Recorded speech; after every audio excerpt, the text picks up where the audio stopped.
Welcome to AZ Solutions, a way of separating data.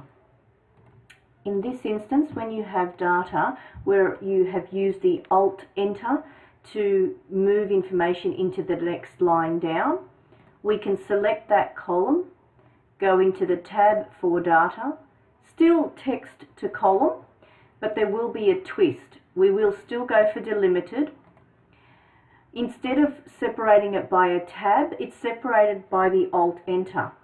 But Alt-Enter is not allowed to be entered in here. So tick the box for other, hold down Control, press the letter J, and it will now separate the data. Select Finish. It has now taken each line and positioned it in its own cell. Thank you for watching AZ Solutions, separating data.